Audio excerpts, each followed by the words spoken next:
मुलांच्या आणि तरुणांच्या सर्जनशीलतेला चालना देण्याचं काम खुला आसमान हे मुक्त व्यासपीठ गेली काही वर्ष अथकपणे करत आहे.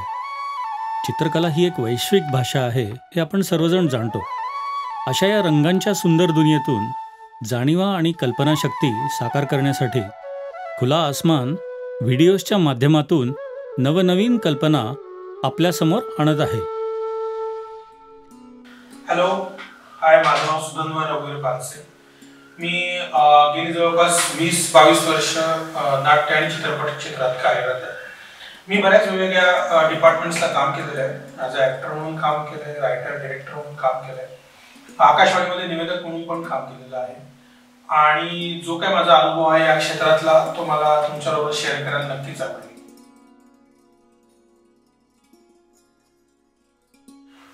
रंगमंचावर अभिनय करणे हेच मुळात खूप काळजी वाटण्यासारखी गोष्ट आहे. याचं कारण असं आहे, नंबर 1 म्हणजे तुम्हाला डायरेक्ट फीडबॅक मिळत असतो. चित्रपट क्षेत्रामध्ये किंवा कॅमेऱ्याच्या समोरची ऍक्टिंग आणि स्टेजवरची ऍक्टिंग याच्यामध्ये हा मूलभूत फरक मानला गेलेला आहे की चित्रपट हे दिग्दर्शकाचं माध्यम म्हणतात. म्हणजे काय की दिग्दर्शक ठरवतो की कुठली तुमची फ्रेम लावायची, क्लोज लावायचा, लॉंग शॉट लावायचा, मिड लॉंग शॉट वगैरे वगैरे. सो हे दिग्दर्शक ठरवतो. नाटकामध्ये प्रेक्षक ठरवतो की कोणाकडे बघायचंय. मुळात हे प्रेक्षकांच्या हातामध्ये असतं. प्रेक्षक म्हणला की नाही मला या कॅरेक्टरकडे बघायचं तर ते त्याच कॅरेक्टरकडे बघणार, आणि प्रेक्षक म्हणले की नाही मला या कॅरेक्टरकडे बघायचं तर त्याच कॅरेक्टरकडे बघणार. त्याच्यामुळे नाटकात ऑन स्टेज काम करताना तुम्हाला याची जाणीव सुद्धा ठेवावी लागते की प्रेक्षकांनी माझी ऍक्टिंग बघितली पाहिजे. मुळात पहिली गोष्ट इथून सुरुवात आहे. ऍक्टिंग पुढे काय करायची हा पुढे विस्तृत बोलेलच, पण सुरुवात इथून आहे की प्रेक्षकांचं लक्ष माझ्याकडे गेलं पाहिजे. काय होतं बऱ्याचदा की नाटकाचा एक तर स्टेज खूप मोठा असतो. बऱ्याचशा लोकांनी नाटकं बघितली असतील, म्हणजे युट्यूबवर किंवा याच्यावर नाही, डायरेक्ट जाऊन रंगमंदिरात जाऊन. सो जी लोक रंगमंदिरात जाऊन ज्यांनी नाटक बघितलेलं आहे त्यांना हे माहिती असेल की नाटकाच्या स्टेजची लांबी ही 20-25 फुटाच्या आसपास असते, रुंदी 15-20 फुटाच्या आसपास असते. सो अशा मोठ्या रंगमंचावर जेव्हा तुम्ही एक छोटी व्यक्ती म्हणून उभे राहता, तुम्ही दिसता लांबून तर तुमचा बरोबर सेट दिसत असतो, नेपथ्य दिसत असतो, सगळं प्रॉपर्टी दिसत असतात, बाकीचे कलाकार दिसत असतात. सो या सगळ्या पार्श्वभूमीवर तुमचं काम लक्षात येणं, तुम्ही काम करता हे कळणं आणि ते लक्षात राहणं, ही जबाबदारी नटाची असते. ही काळजी नटाने घेतली पाहिजे. नंबर 1. नंबर 2, यासाठीच स्टेजवरचा किंवा नाटकामधला जो अभिनय थोडासा लाऊड असतो. सो लाऊड अभिनय म्हणजे काय की थोडस व्यापक प्रगटीकरण करावं लागतं भावनांचं. कारण प्रेक्षक जो बसलेला आहे तो 50 फुटापर्यंत बसलेला आहे. माझ्या नाटकाचं तिकीट काढलेली व्यक्ती जी पहिल्या रांगेत बसलेली आहे तिने पण पैसे देऊन तिकीट काढलेलं आहे, आणि जी 50 फुटावर बसलेली आहे तिने सुद्धा तिकीट काढलेले पैसे देऊन. त्यामुळे तिला पण तेवढाच अधिकार आहे की तिला माझे एक्सप्रेशन दिसले पाहिजे. बरोबर ना? सो त्याच्यासाठीच ही नटाची जबाबदारी आहे की जर तुम्ही व्यावसायिक नट म्हणून त्याचे पैसे घेताय तर तुमची जबाबदारी आहे की नाटकातल्या शेवटच्या खुर्चीवर बसलेल्या व्यक्तीपर्यंत पण तुमच्या भावना पोहोचल्याच पाहिजे. सो ही काळजी घेणं हे गरजेचं असतं. आणि आता ही जी सगळी तयारी आहे की एक्सप्रेशन्स कशी द्यायची, काय करायची, कसं बोलायचं, काय बोलायचं, किती पॉज घ्यायचा, कुठल्याही डायलॉग बोलताना. आम्ही जेव्हा नाटक शिकतो किंवा मी स्वतः शिकलो तेव्हा ही गोष्ट शिकवण्यात आली किंवा पॉज म्हणजे काय, ज्याला विराम असं म्हणतात नाटकाच्या भाषेमध्ये. सो ही जी पॉज जे घेणं आहे ते किती परिणामकारकरित्या हवं. एक आपल्याकडे डेड पॉज नावाचा प्रकार असतो. डेड पॉज म्हणजे डेड पॉज, त्याच्यामध्ये काहीच घडत नाही आणि तो बोर होतो लोकांना, काहीच घडत नाही. पण हा डेड पॉज कसा टाळायचा, हा डेड पॉज म्हणजे पॉज कसा भरून काढायचा, त्याच्यामध्ये काय ऍक्शन घ्यायची, त्याच्यामध्ये काय रिॲक्शन्स द्यायच्या, कशा पद्धतीने तो रोल फुलवायचा, हे खूप बारकावे असतात ज्याचा विचार नटाला करावा लागतो ऍक्टिंगच्या वेळेला. अजून एक जी गोष्ट आहे की ऍक्च्युअल काम करताना तुम्ही जे बोलता, आता समजा माझं जसं मगाशी मी सांगितलं कोकणातल्या व्यक्तीचं कॅरेक्टर आहे. सो समोरच्या बसलेल्या प्रेक्षकांमध्ये असे बरेचसे लोक असतात की ज्यांना कोकणी भाषाही माहिती असते, त्यांच्या रिलेटिव्ह मध्ये कोकणात राहणारे असतात, स्वतः ते स्वतः कोकणात राहणारे असतात. त्यामुळे त्यांना कन्व्हिन्स झालं पाहिजे की मी पुण्यातला माणूस हा कोकणी भाषेत जरी बोलत असताना या कोकणातच आहे, कारण जसं मी पहिल्यांदा सांगितलं होतं अभिनयाच्या व्याख्येमध्ये की मुळात लोकांना कन्व्हिन्स झालं पाहिजे की तुम्ही खोटं कॅरेक्टर आहात. तुम्ही जर कन्व्हिन्स करू शकलात तर तुम्ही चांगले करता. उद्या जर त्यांच्या मनात एवढीशी जरी शंका आली की अरे हा माणूस पुणेकर आहे बरं का, हा उगीच ऍक्टिंग करतो कोकणातला असला, तर समजा मी नट म्हणून फेल आहे याचा.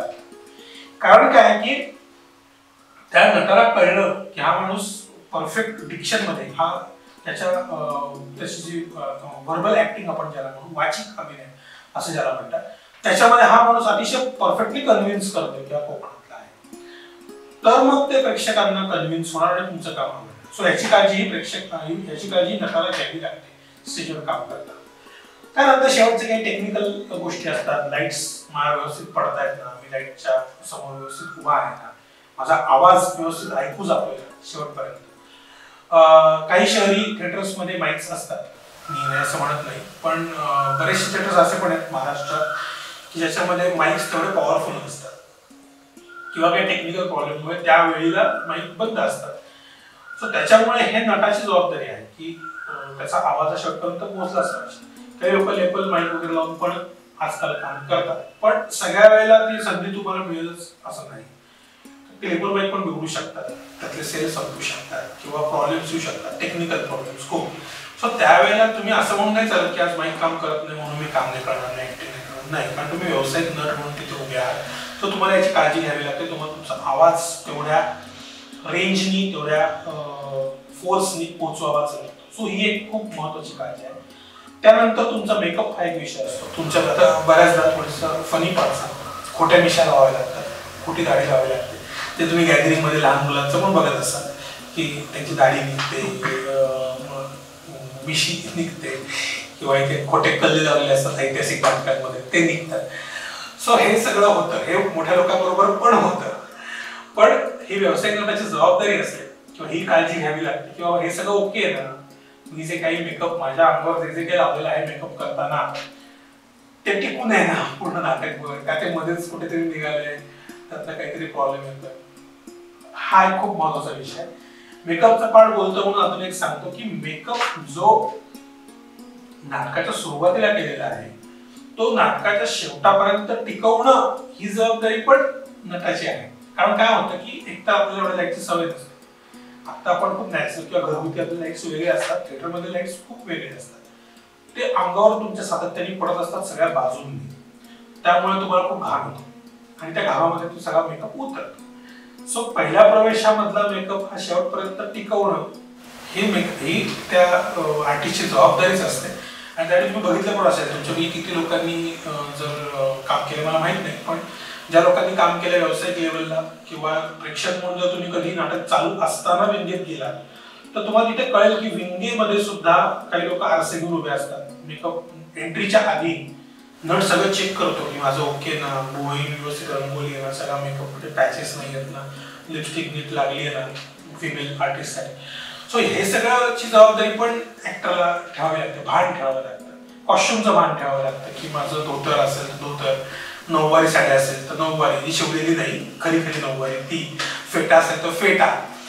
जे काय तुम्ही ऍक्च्युली आता बघा आपण डे टू डे लाईफ मध्ये आता तर कोणी एवढं पौराणिक ड्रेस वापरत नाही, पण स्टेजवर तुम्हाला ते ड्रेस घालून वावरायचं असतं. पण नुसतं वावरायचं नसतं, तर उठायचं असतं, बसायचं असतं, कधी उड्या मारायच्या असतात, कधी नाच असतो, देर आर मल्टिपल थिंग्स तुम्ही करत असता स्टेजवर.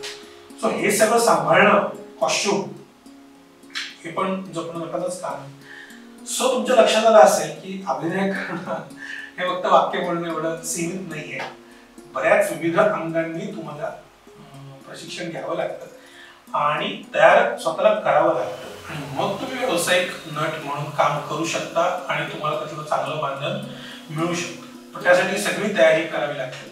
आणि एक शेवटचा मुद्दा ऍड करतो, यासाठीच एक तालीम नावाचा जो प्रोसेस असतो, मी प्रोसेस शब्द वापरतो त्याला, की तुमच्या हातात स्क्रिप्ट पडल्यापासून पहिलं वाक्य तुम्ही जेव्हा स्क्रिप्टचं वाचता तेव्हापासून ते वाक्य तुम्ही स्टेजवर परिणामकारक बोललेपर्यंतची जी मधली सगळी प्रोसेस तालीम. सो त्याच्यामध्ये तुम्हाला हे सगळं शोधायचं असतं की मी कुठे बसणार आहे, कुठे उठणार आहे, सेट कसं आहे, मी किती चालणार आहे, माझा कॉस्ट्युम मी कसा बदलणार आहे, मेकअप कुठे मला कंटिन्यू करायचं, माझे एंट्रीज एक्झिट्स कुठून आहेत, माझी प्रॉपर्टी मला कशी हँडल करायची आहे. सो हे सगळे बारीक बारीक बारीक बारीक गोष्टी अशा सगळ्या मिळून ती तालीम असते. आणि हे सगळं प्रशिक्षण घेतल्यानंतर ही तालीम तुम्ही भिनवल्यानंतर, अंगामध्ये मुरल्यानंतरच तुम्ही स्टेजवर कॉन्फिडेंटली उभे राहू शकता. सो स्टेजवर ही सगळी काळजी तुम्हाला घ्यावी लागते. सो अभिनय करताना या सगळ्या गोष्टींचा विचार नटाने करावा असला.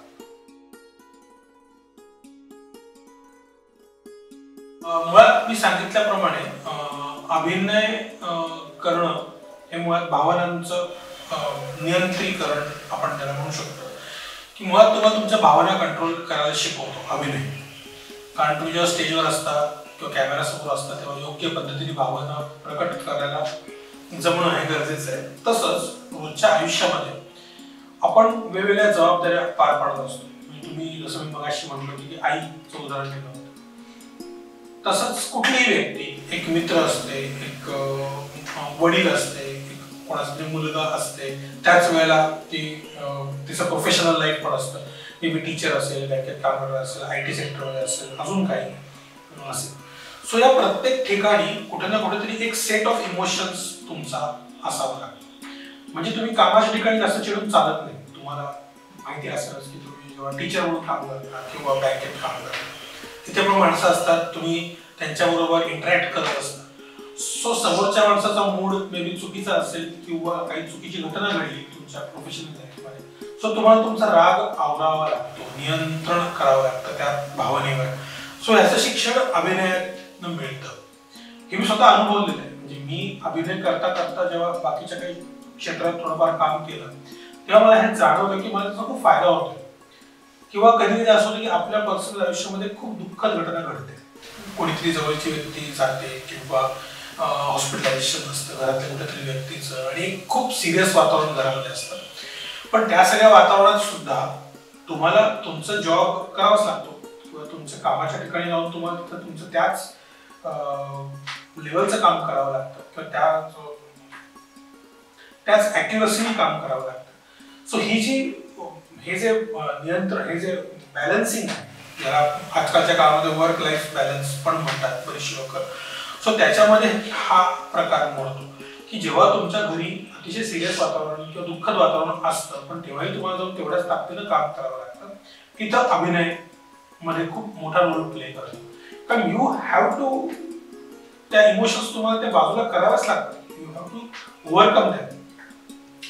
आणि यामध्ये पर्सनल लाईफमध्ये तुमच्या खूप ट्रॉमा असला तरी सुद्धा तुम्हाला हॅपी असल्याचं दाखवावं लागतं किंवा एक प्रोफेशनलनेसनी वागतोय हे दाखवावं. ऑन द सेम कॉन्ट्रॅरी उलट की तुमच्या घरी काहीतरी खूप जास्त एक्साइटमेंटची घटना घडली, तुम्ही खूप आनंदी आहात. ऑफकोर्स त्याचा परिणाम तुमच्या कामावर पण होतो, पण त्याच्यामध्ये त्या आनंदीपणामध्ये, त्या उत्साहामध्ये, त्या एक्साइटमेंटमध्ये तुम्ही जर चुका केल्यात कामात ते कोणी खपवून घेत नाही. असं नाही की बाबा तुम्ही एक्साइट आहात किंवा तुम्ही आनंदी आहात म्हणून तुम्ही कामात चुका करा किंवा कॉम्प्युटरवर रॉंग एंट्रीज करा. सो हे कोणीच ऍक्सेप्ट नाही करत. सो तुम्हाला या गोष्टी कुठेतरी बॅलन्स करायला अभिनय उपयोगाचा पडतो. आता पुढचा थोडासा डिटेल मधला पार्ट जो मला वाटतो तुम्ही म्हणतो की घरामध्ये जसं आपण आजकालचा फॅमिली मधला विसंवाद हा खूप चर्चेचा विषय आहे आणि बऱ्याच ठिकाणी त्याचे व्हिडिओज पण बऱ्याच वेगवेगळ्या चॅनल्स उपलब्ध आहेत. सो फॅमिलीतल्या विसंवाद याचं मुख्य कारण मला तरी असं वाटतं की तुमच्या चुकीच्या इमोशन्स तुम्ही चुकीच्या व्यक्तीसमोर चुकीच्या वेळी एक्सप्रेस करता.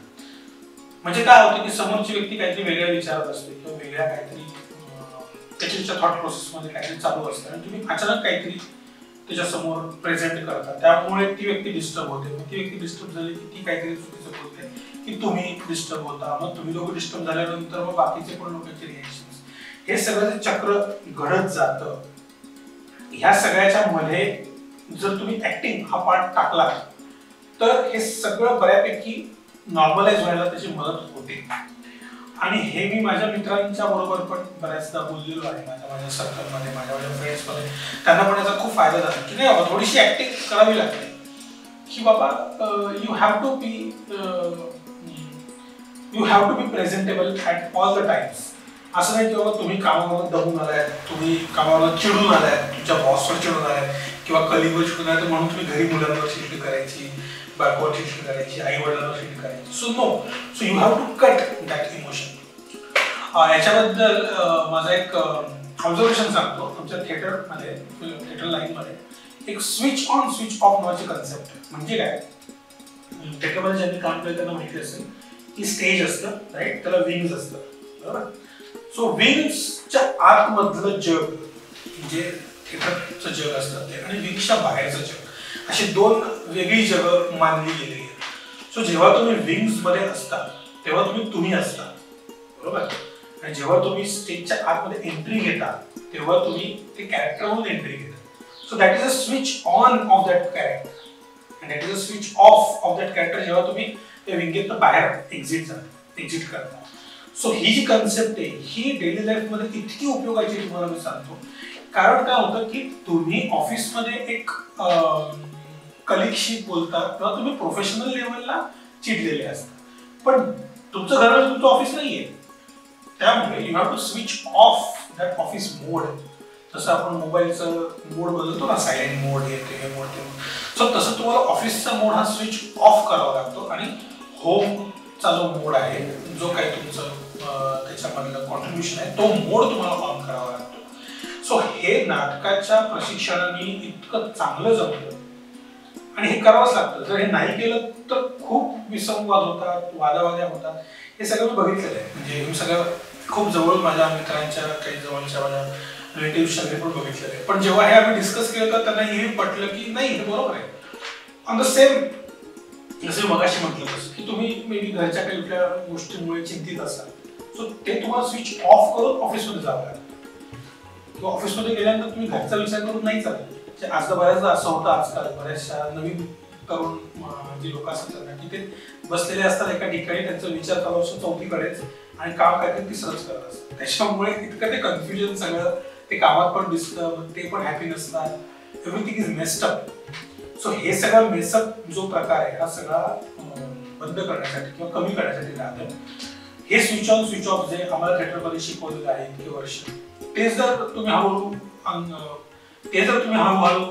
एक्सपिरियन्स करायला लागलात किंवा ते जर तुम्ही इम्प्लिमेंट करायला लागलात तुमच्या लाईफमध्ये, सो तुम्हाला याचा खूप फायदा होतो. सो अभिनयाचा इथं खूप फायदा होतो. हा दुसरा मुद्दा जो मला पर्सनली खूप पडला.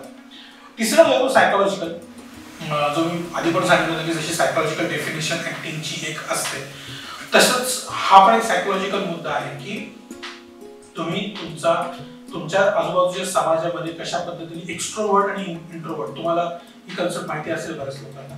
एक्स्ट्रोवर्ट म्हणजे खूप ऍक्टिव्ह असतात, जे खूप बोलतात, जे चांगले इंटरॅक्ट करू शकतात, आणि इंट्रोवर्ट म्हणजे जे स्वतःमध्येच असतात, जे स्वतःच्या धुंदीत असतात म्हणा, किंवा जे एवढे ऍक्टिव्ह होत नाहीत.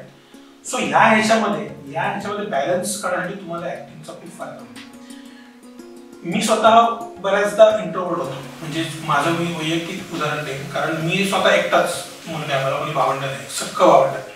त्यामुळे जेव्हा मी शाळेमधनं कॉलेजमध्ये गेलो, तर कॉलेजमध्ये जेव्हा विविध समाजातली विविध प्रकारची विविध लेवलची लोक माझ्या आजूबाजूला आली. शाळेमध्ये आपली एक बौद्धिक लेवल खूप काही नसते, आपलं अंडरस्टँडिंग पण करत असतं. पण कॉलेजला गेल्यानंतर ते एकदम वाढतं आणि आपल्या पूर्ण विचारसरणीत फरक पडतो. तेव्हा मला हा इंट्रोवर्ट एक्स्ट्रोवर्टचा खूप पहिल्यांदा धक्का बसला की मला बोलावं लागायचं, लोक माझ्यासमोर यायची, तेव्हा मला कळायचं नाही की नेमकं मी त्यांच्याशी काय बोलू आणि काय व्यक्त होऊ, कारण माझ्याकडे सांगायला त्यावेळेला तयारीच नव्हती काही. सो मग तिथे मला हे ऍक्टिंग शिकवलं की नाही, आपल्याला ठराविक एक किमान 20-25 वाक्य ही माहिती पाहिजे की आपण काय बोलायचंय आणि कशा पद्धतीने इंटरॅक्ट व्हायचं, की तुमची इंट्रोडक्शन देताना सुद्धा तुम्हाला काय इंट्रोडक्शन द्यायची. सो हा याचा फायदा खूप होतो ऍक्टिंगचा, एक्स्ट्रोवर्ट इंट्रोवर्ट या गोष्टी. अजून एक जो आजकालच्या व्यावसायिक क्षेत्रामध्ये खूप महत्वाची गोष्ट आहे ती म्हणजे इंटरव्ह्यू. सो प्रॉब्लेम असा होतो की इंटरव्ह्यूला गेल्यानंतर लोकांना कॉन्फिडन्स नसतो काय बोलायचं आणि काय नाही बोलायचं. सो ह्याच्यावर सर्वोत्तम उपाय म्हणजे जसं नाटकामध्ये आम्ही तालीम करतो, तालमीमध्ये हेच बघितलं जातं की लोकांना प्रेक्षकांसमोर काय मांडायचं, कुठला शब्दसंचय त्याला आपण डायलॉग्स म्हणतो, कुठल्या पद्धतीने बोलायचं, वाक्यरचना कशी करायची, वाक्यरचनेत कुठले शब्द पाहिजे, प्लीज बोलायचं का किती वेळा सर सर सर करायचं, म्हणजे सर केल्यानंतर आपण फारच गरीबुडीने नाव टाकतो. हे सगळ्याचा विचार नाटकामध्ये जेव्हा तुम्ही ऍक्टिंग करता तेव्हा करता, सो तुम्हाला ह्याचा कुठेतरी फायदा होतो की आपण बोलताना आपली थॉट प्रोसेस काय झाली पाहिजे, आपण कशा पद्धतीने व्यक्त व्हायचं, एक्झॅक्ट वर्ड्स मध्ये, आणि याला खूप महत्व असतं इंटरव्ह्यूमध्ये. सो अभिनयाचा तुम्हाला इथे फायदा होतो की कशा पद्धतीने उभं राहायचं, लोकांसमोर कसं बोलायचं. आणि याच्यातला सगळ्यात शेवटचा मुद्दा तो म्हणजे स्टेज डेअरिंग, जे मी आधी बोललो होतो, स्टेज डेअरिंग. की जेव्हा तुमच्याकडे 500 लोक बघत असतात तेव्हा तुमचा जो कॉन्फिडन्स डेव्हलप होतो ना, तो दुसऱ्या कशानेही डेव्हलप होतो. हा माझा स्वतःचा एक्सपिरियन्स. मग तुम्ही स्टेजवर नुसते जाऊन उभे राहून आलात पहिल्या नाटकामध्ये, दुसऱ्या नाटकामध्ये, की ठीक आहे तुम्हाला 4-5 वाक्य बोलायची संधी मिळाली, पण तरी सुद्धा मी बघितलेलं आहे की तालमीमध्ये जे अगदी नवखे कलाकार असतात ज्यांना खूप टेन्शन आलेलं असतं नाटकाच्या प्रयोगाच्या, अरे बापरे आता मी काय पूर्ण काय बापरे, आणि जेव्हा ते नाटकाचे पहिला प्रयोग करून येतात तेव्हा त्यांना इतका कॉन्फिडन्स आलेला असतो, कारण त्यांना कळतं की 500 लोकांनी माझ्याकडे बघितलं आणि मी न चुकता, एकदाही न अडकळता, न फंबल होता मी पूर्ण वाक्य म्हणलो. सो हा जो कॉन्फिडन्स आहे ना, याच्यामध्ये तुम्ही खूप चांगले डेव्हलप होता. हा माझा एक्सपिरियन्स आहे. आणि याच्यामध्ये इंटरव्ह्यू किंवा तुमचं जे प्रोफेशनल लाईफ आहे त्याच्यामध्ये खूप चांगले पडसाद उमटतात. त्यामुळे तर मी सगळ्यांना, माझ्या मित्रांना, जे आता बाहेर पण काम करतात, मार्केटिंग सारखं क्षेत्र, जिथं सारखं बोलावं लागतं, कंटिन्युअस तुम्हाला तुमचे थॉट मांडावे लागतात, असं क्षेत्र आहे. किंवा म्हणजे MBA मध्ये सुद्धा एक ग्रुप डिस्कशन नावाचा एक प्रकार असतो. सो ह्याच्यामध्ये सुद्धा नाटकाचा खूप फायदा होतो. आणि ह्या गोष्टीचा विचार प्रत्येक व्यक्तीने केला पाहिजे की नाटक शिकून आपल्याला काय फायदा होणार आणि कशा पद्धतीने आपल्याला आयुष्यामध्ये त्याचा उपयोग होणार आहे. त्यामुळे नक्की शिका.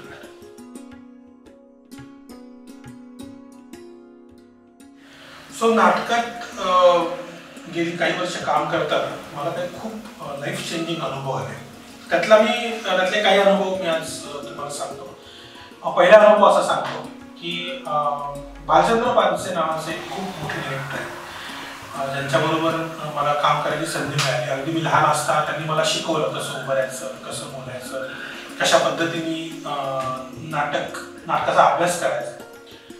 सो भालचंद्र काका जेव्हा सगळं शिकवायचे, नाटक ते दिग्दर्शक होते, आणि ते जेव्हा नाटक शिकवायचे किंवा बसवायचे ऍक्च्युअली नाटक, तेव्हा मी त्यांच्याबरोबर त्यांच्या शेजारी बसून सगळ्या गोष्टी ऑब्झर्व करायचो. सो मला हे कळलं की ऑब्झर्वेशनला किती महत्व आहे, की कुठलीही भूमिका करताना तुम्हाला डेली लाईफ मधलं ऑब्झर्वेशन कसं वापरायचं त्या भूमिकेत, हे मला भालचंद्र काकांनी शिकवलं. की ह्या गोष्टी ऑब्झर्व करा. जेव्हा तुम्ही स्टेजवर रेल्वे प्लॅटफॉर्म मधला एखाद्या चहावाल्याची जरी भूमिका करताय, तर तो चहावाला कसा बोलतो, तो कसा उभा राहतो, त्याच्या गळ्यामध्ये जो नॅपकिन किंवा जो रुमाल जे काय असेल तो ते कसा वापरतो, याला प्रॉपर्टी हँडलिंग म्हणतात. चहाचा कप भरताना तो कशा पद्धतीची मुवमेंट करतो, चहाचा कप धुताना तो काय करतो, हे इतके बारीक बारीक गोष्टी असतात की ज्या तुम्ही नुसते उभं राहून सुद्धा ऑब्झर्व करू शकता आणि त्या तुम्ही तुमच्या रोलमध्ये वापरू शकता. सो हे शिकवलं मला भालचंद्र काकांनी. सो हा माझा एक खूप चांगला अनुभव होता. याच्यामधला अजून एक तुम्हाला किस्सा सांगतो की त्यांचं नाटक आम्ही बसवत होतो, ते बसवत होते, मी आपल्या बाजूला उभं त्यांना सगळी मदत करायचो. त्यावेळी लहान होतो, कॉलेजच्या सेकंड का फर्स्ट इयरला वगैरे असेल. तर त्यावेळेला जेव्हा एखादा नट नाटकामध्ये सुद्धा 5 साल काम करत असतील आणि त्यातले 2 नट येत नसतील किंवा उशिरा येत असतील काही कारणामुळे, तर ते मला स्क्रिप्ट द्यायचे प्राचार्य आणि ते म्हणायचं जा सुद्धा जावाच, आणि त्यांच्यासारखंच वाचायचा प्रयत्न कर, आणि ठीक आहे तुला जरी नाही जमलं त्यांच्यासारखं वाचायला तरी त्या इंटेन्सिटीने वाच. आता ही इंटेन्सिटी शब्द मला तेव्हा कळला पहिल्यांदा की नाटकामध्ये इंटेन्सिटी म्हणजे काय, इमोशनल इंटेन्सिटी म्हणजे काय. आता मला ते समजतं की तेव्हा त्यावेळेला काय सांगायचा प्रयत्न करत होते. त्यावेळेला मी खूप नवीन होतो, खूप लहान होतो, त्यावेळेला मी माझ्या पद्धतीने वाचायचो, ते अप्रिशिएट पण करायचं. तेव्हा असं कधीच नाही म्हणले किंवा नाही घेतलं काही जमत नाही असं नाही म्हणले, पण ते म्हणले की नाही इंटेन्सिटी कमी पडते, अजून इंटेन्सिटी वाढली पाहिजे. आता वयाच्या 20व्या वर्षाची इंटेन्सिटी असते ती वयाच्या 35व्या वर्षी नसते, ती खूप वाढलेली असते, तुम्हालाही माहिती. सो ती इंटेन्सिटी कशी वापरायची नाटकात, तुम्हाला अचानक कुठला जर रोल करायला सांगितला तर तो कशा पद्धतीने पटकन ऍब्सॉर्ब करायचा, तो पटकन कसा ग्रास्प करायचा, हे सगळं मला भालचंद्र काकांनी शिकवलं. सो त्या तालमीमध्ये जेव्हा मी त्यांच्या शेजारी बसायचो आणि सगळं ऑब्झर्व करायचो, ते मला जे उभं करायचे, जा वाच हे स्क्रिप्ट वाच, त्या स्क्रिप्टमध्ये ही वाक्य पाठ करून ये उद्या येताना मला म्हणून दाखव. सो हे जे कंटिन्युअस तालमी करण्याचं जे एक माझ्यावर खूप इम्पॅक्ट झाला, त्याने मला आयुष्यात खूप फायदा झाला. सो हा एक अनुभव मी तुम्हाला नक्की शेअर करेन. माझा अजून एक अनुभव मी शेअर करतो, दुसरा अनुभव. तो म्हणजे काका वानकर नावाचे खूप मोठे प्रोड्युसर पुण्यामध्ये होते नाटकाचे.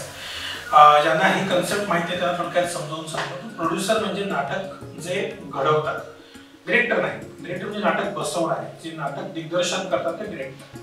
पण हा जो सगळा संच जुळवणं असतं आणि त्यासाठी जो काही आर्थिक भाग असतो नाटक घडवण्याच्या मागे, त्याची जबाबदारी जे उचलतात ते प्रोड्युसर. सो अशी व्यक्ती की जी नाटकाच्या सातत्याने प्रयोग करत आहे आणि ज्यांच्यामुळे नाटकातल्या नटांना पैसे मिळतात, डिरेक्टरना मानधन मिळतं. सो याच्यामुळे थोडक्यात म्हणजे नाट्यसृष्टी चालते ते प्रोड्युसर, कारण त्यांच्यामुळे रोजगार उपलब्ध होतो, ज्यांना आधीच माहिती आहे त्यांच्यासाठी. सो असे जे नाटकाचे प्रोड्युसर पुण्यामधले बरेचसे आहेत, त्याच्यापैकी खूप मोठा नाव म्हणजे काका वानकर. सो जेव्हा मी भरतनाट्य मंदिरला शिकायला होतो, ते शिक्षण माझं पूर्ण झाल्यानंतर मी आमची तेव्हा ओळखी झाल्या थोड्याफार. तेव्हा मी त्यांना म्हणलं की काका मला प्लीज काही काम असेल तर नक्की सांगा. ते म्हणजे चल माझ्या दौऱ्याला, आम्हाला मदत करायला, तू मदत कर, प्रॉपर्टी कर, कॉस्ट्युम कर, हे सगळं मी केलेलं आहे त्यावेळेला अनुभवाचा एक भाग म्हणून. सो मी बऱ्याच दौऱ्यांना त्यांच्यावर जायचो. भरतची जी बरीचशी संगीत नाटकं गाजलेली, संगीत कट्यार काजल भोसले, त्याच्यानंतर मत्स्यगंधा, अशा नाटकांसाठी मी कॉस्ट्युम करायचो त्यावेळेला. आणि त्यावेळेला मी दौऱ्याला त्यांच्यावर जायचो, काका वानकर त्यावेळेला असायचं. सो एका दौऱ्याला मला हा अनुभव खूप आठवतो की बसनी दौरे असायचे. म्हणजे तुम्हाला दौरा ही कन्सेप्ट सांगतो की वेगवेगळ्या गावांमध्ये प्रयोग असतात. म्हणजे आता कराड, सातारा, सांगली अशी जर 3 गावं असतील लागलेली, तर एक प्रयोग कराडमध्ये असतो, दुसऱ्या दिवशी सातारामध्ये असतो, तिसऱ्या दिवशी सांगलीमध्ये असतो.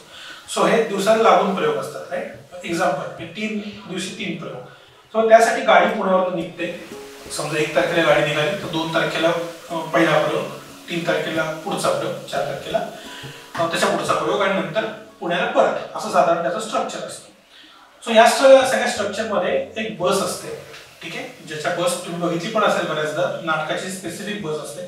त्या बसच्या वरती टपावर सेट लावलेला असतो सगळ्या नाटकाचा आणि बसमध्ये आतमध्ये सगळे कलाकार त्याचे जे कोण असतात, त्याच्यानंतर मेकअपमॅन, लाईट्स ऑपरेट करणारे वगैरे सगळे टेक्निशियन्स असतात. सो अशी जी गाडी नाटकाची असते, सो अशी ती दौऱ्याची गाडी आमची होती.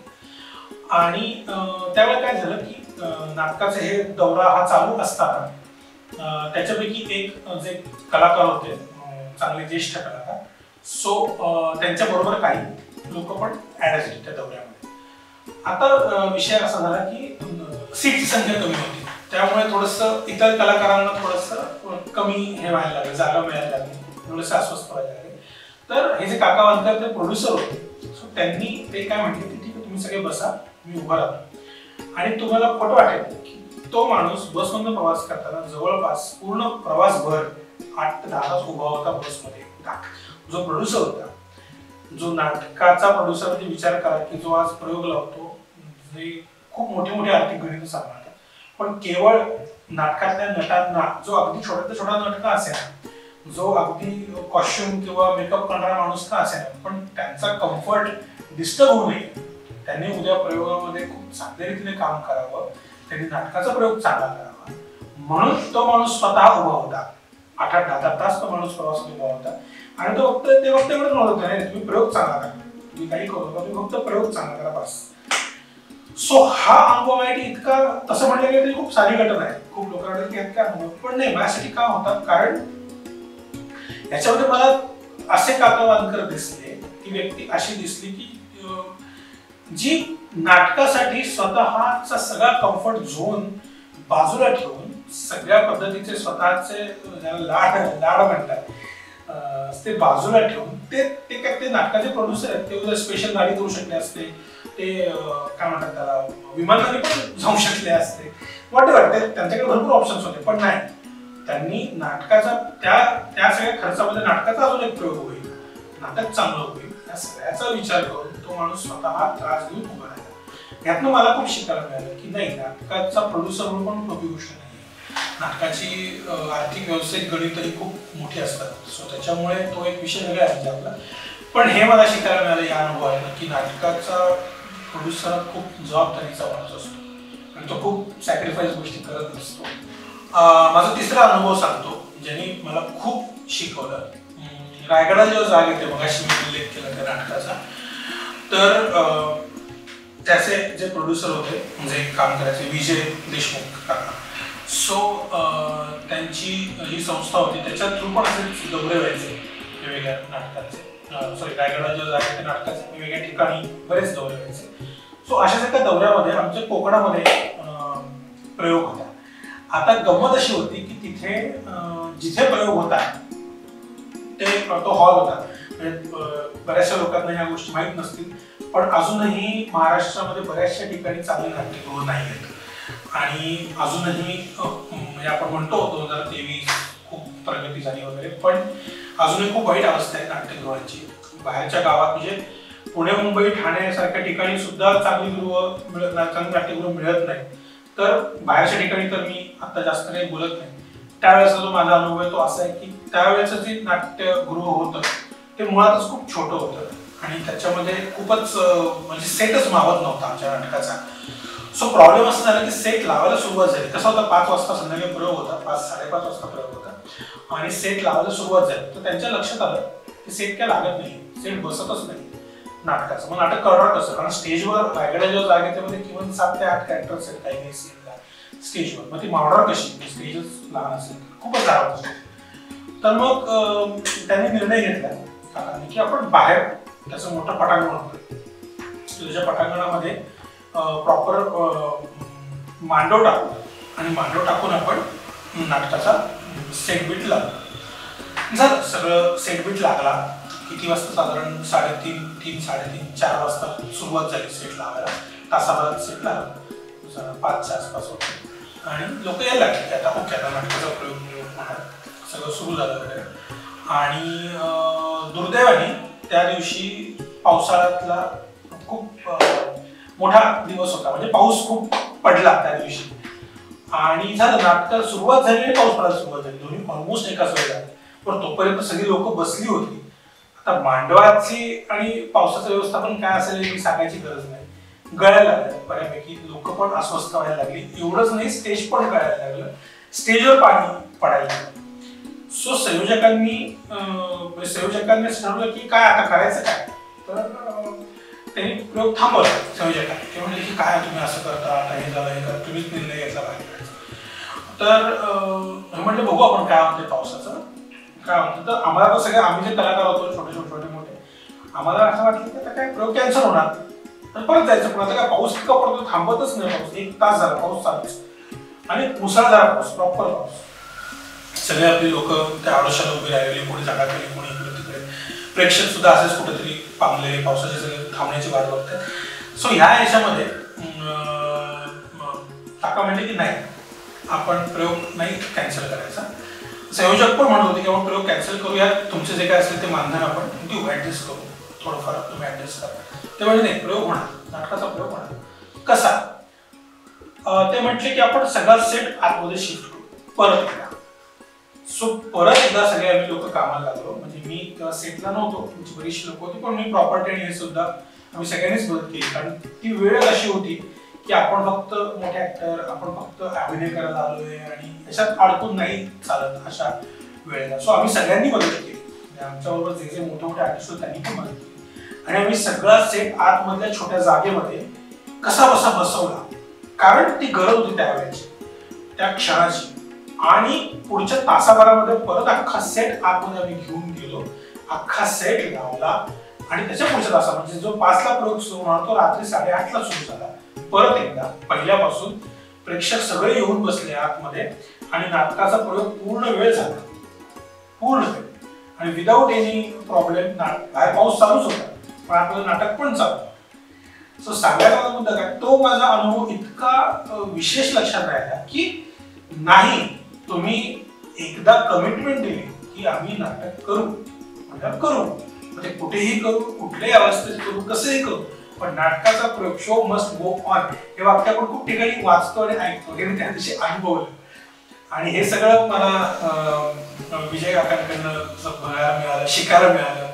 सो हा अनुभव माझा आणि खूप खूप मोठा होता की एखादी गोष्ट कशा पद्धतीने पूर्णत्वाला न्यायची, कशा पद्धतीने ती शेवटापर्यंत न्यायची. कितीही प्रॉब्लेम आले, कितीही अडथळे आले तरी तो नाटकाचा प्रयोग झाला.